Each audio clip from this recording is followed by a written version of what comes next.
Bagaman dumarami ang ating mga planta ng kuryente sa buong bansa, lalo na ang mga bagong teknolohiya at malinis na enerhiya tulad ng solar, windmill, natural gas. Bagaman kilalang-kilala na tayo sa buong mundo dahil sa pagpapahalaga natin sa renewable energy, naririyan pa rin ang mga problema sa enerhiya na damang-dama ng bawat Pilipino. Kagaya ng 3 milyong kabahayan na wala pang kuryente. Palagi ang brownout at ang mataas na presyo ng kuryente. Kaya binibilisan nating mabigyan ng koneksyon at pinapalakas palalo ang kakayahan ng ating gumagawa ng kuryente. Pagpasok ng administrasyong ito, mahigit 5 milyon ang mga bahay na wala pang kuryente.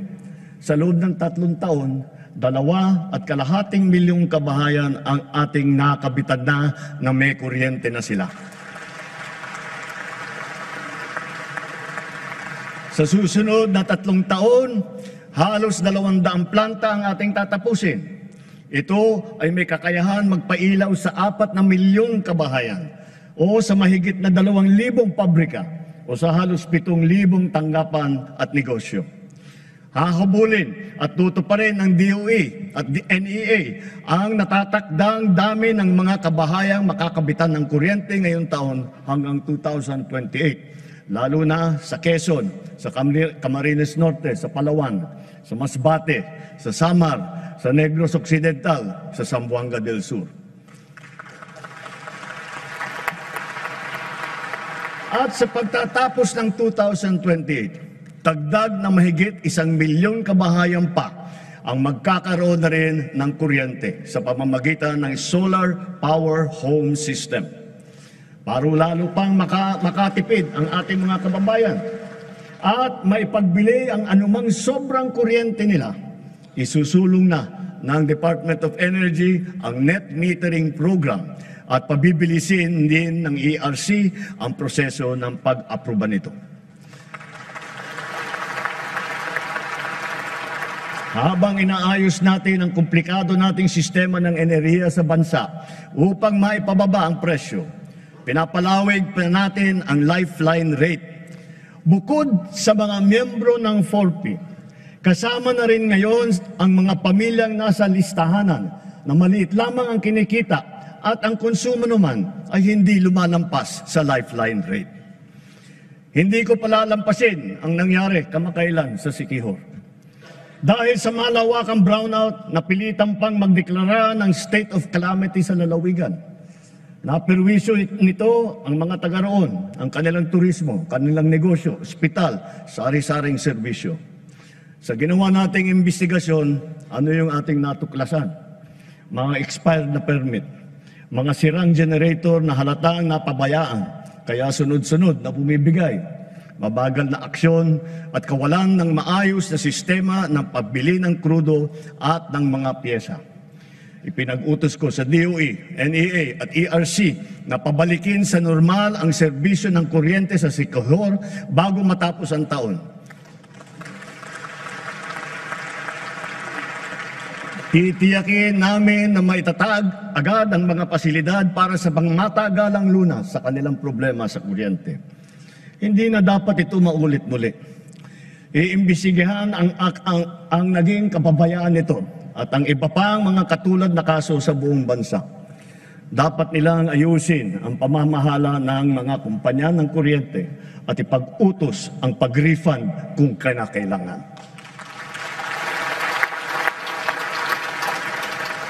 Tulad ng pagkain, nakasalalay ang buhay natin sa tubig. Marami tayong mga malalaking proyekto na nakalakat-latag para sa butihing supply at malinis na tubig sa buong bansa. Meron din tayong mga makabagong sistema upang salayin ang tubig at gawin itong malinis para mainom, lalo na para doon sa mga taga-isla. Ganun pa man, marami kaming natatanggap na reklamo na hindi man lang daw umaabot ang tubig sa kanilang mga gripo. Sa lawak ng reklamo, lampas 6 milyong consumer sa buong bansa ang kasalukuyang naapektuhan. Nakita ko na ang report. Kaya't ginagawa ng luwa ngayon ang mga mabisang hakbang laban sa palpak na serbisyo ng mga water district at kanilang mga joint venture partners.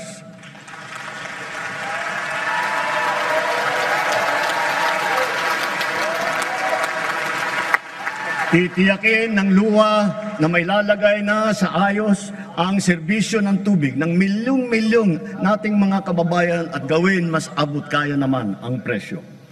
Higit sa lahat, titiyakin natin mapapanagot ang mga nagpabaya at nagkulang sa mahalagang serbisyong publiko na ito.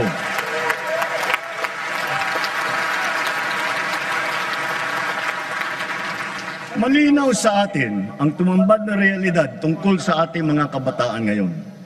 Ang kakulangan sa kaalaman at sa kakayahan, lalo na sa matematika, sa agham, sa pagbabasa at sa wastong pag-unawa. Ang mga nagda-drop out at mga hindi nakakapagtapos sa junior o senior high school. Ang kalahating milyong bata na nagbabanat na ng buto. Kung tayo ay nagpupundar ng malaki para sa infrastruktura, mas malaki pa ang ipupundar natin para sa ating mga mamamayan.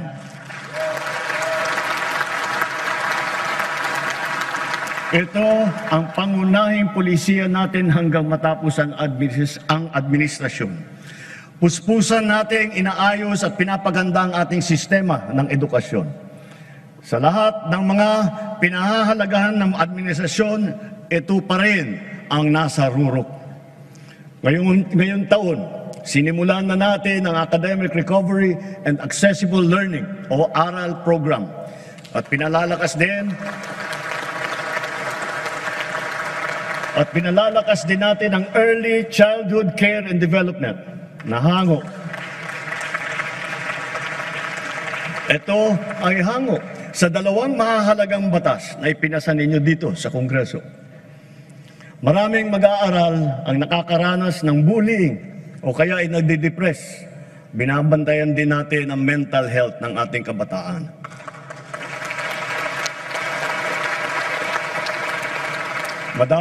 Magdadagdag tayo ng mga school counselor na magsisilbing sanggunian at gabay nila. Naglaan tayo ng 1 bilyon para makapagtayo ng mahigit 300 barangay child development center at bulilit center sa buong bansa. At ang pinaka-priority ay yung mga nangangailangan na puok na malalayo. At pauna lamang yan, unti-unti nating tutugunan ang matinding kakulangan sa daycare center na nabinbin mula pa noong 1990.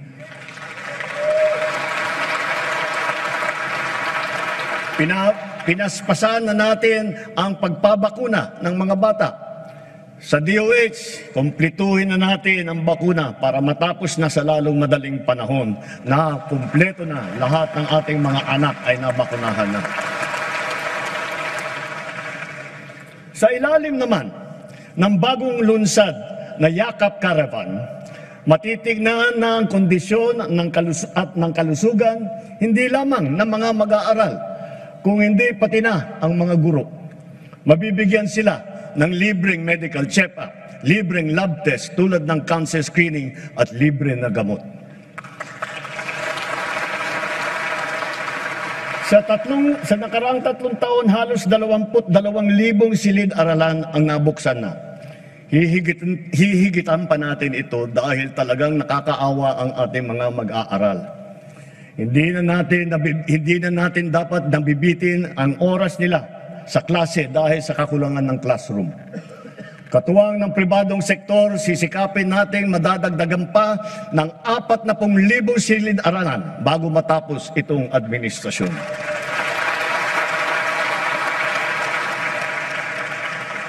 Maglalaan tayo ng sapat na pondo para rito. Alang-alang sa mga ating mag-aaral, hihilingin ko ang buong suporta ng ating Kongreso.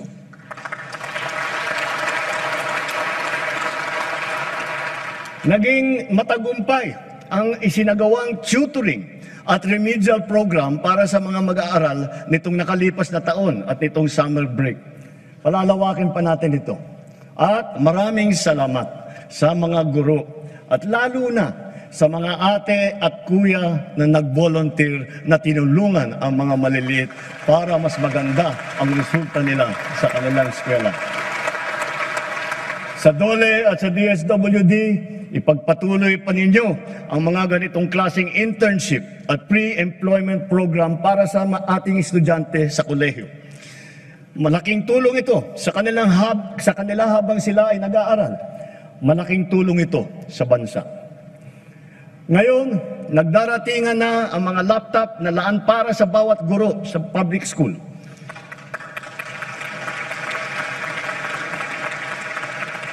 Tiniyak natin na walang anomalya sa pagbili ng mga laptop na ito.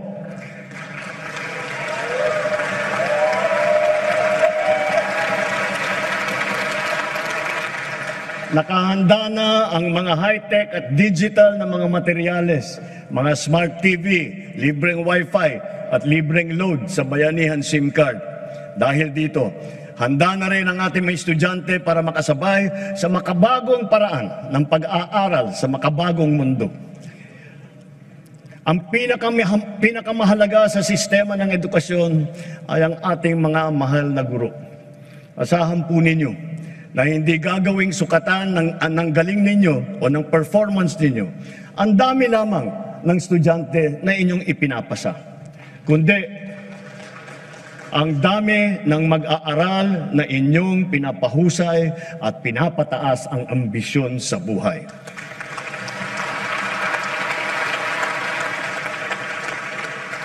Hindi tayo tumitigil maghanap ng mga paraan upang pag-aanin kahit paano ang inyong pasanin sa araw-araw. Nagdagdag tayo ng 60,000 teaching item at nakapagbigay pa ng trabaho para sa ating mga lisensyadong guro. Tinanggal na natin ang halos 100 dokumentong kailangan ninyong atupagin noon na wala namang kinalaman sa inyong pagturo. Gagawin na rin nating digital ang mga natitira pang papel na kailangan ninyong asikasuhin. Para pwede na ninyong itong gawin online, diretso na mula sa mga bago ninyong laptop.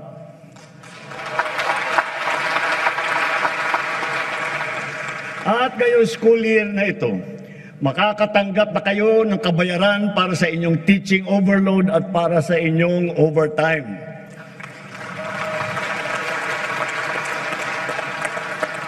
Napatunayan na natin mabisa ang TechVoc. Kaya unti-unti nang pinapasok sa senior high ang TVET ng TESDA. Ibig sabihin nito, ang mag-aaral ng senior high school pa lamang, makakapili na siya kung bookkeeping, agribusiness, electrical, graphic design ang kanyang napupusuang larangan. Diretsong pagka-graduate, pwede na kaagad na maghanap buhay kung gugustuhin. Dahil para na rin siya nakapag-aral sa TESDA at nakakuha ng NC2 or NC2 or NC3. Kung tutungtong naman sa kolehiyo, nakahanda ang malaking pondo para sa pagtutustos sa libreng pampublikong edukasyon sa kolehiyo. Pati na rin ang mga subsidy at financial assistance para sa mas higit pang nangangailangan ng estudyante. Taon-taon, mahigit 2 milyong estudyante ang nakakapag-aral ng libreng kolehiyo sa bansa. Mula umpisa ng administrasyong ito, dinagdagan pa natin ng 260,000 estudyante ang nakinabang dito. Sa susunod na taon, maglalaan pa rin tayo ng halos 60 bilyong piso para sa libreng edukasyon sa pampublikang kolehiyo at sa TechVoc.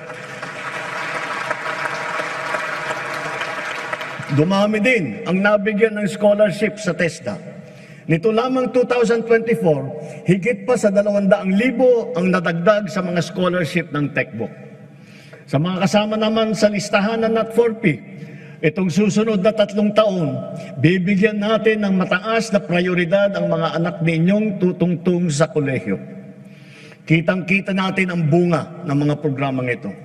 Napakataas ngayon ng bilang ng kabataan nating pumapasok sa kolehiyo o sa TESDA. Pilipinas na ang pumapangalawa sa buong ASEAN sa dami ng mga kabataang pumapasok sa kolehiyo at sa TechVoc. Mas marami na rin ang nakakapagtapos.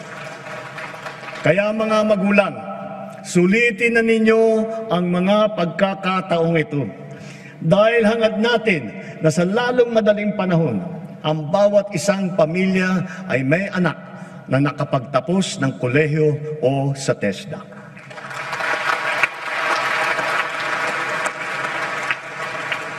Kung kalidad lang din ang pag-uusapan, hindi nagpapahuli ang mga universidad at kolehiyo natin dito sa bansa. Mula sa 22 noong 2022, ngayon 114 na sa kanila ay kinikilala sa buong mundo. 6 na po nito ay public school. At bilang natatanging pagkilala, gagawaran natin ng Presidential Merit Scholarship ang mga high school graduate na makakakuha ng matataas na honor.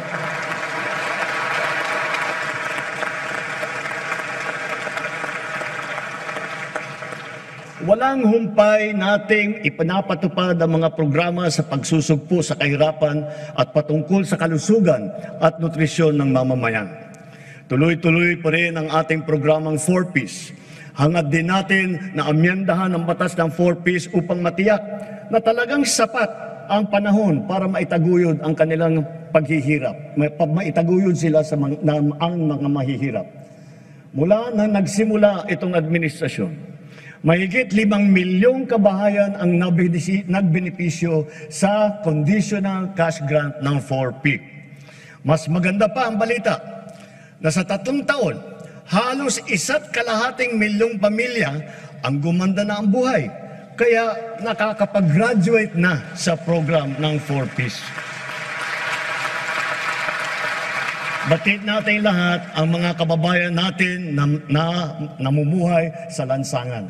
Sila ang pinakanangangailangan ng tulong ng pamahalaan.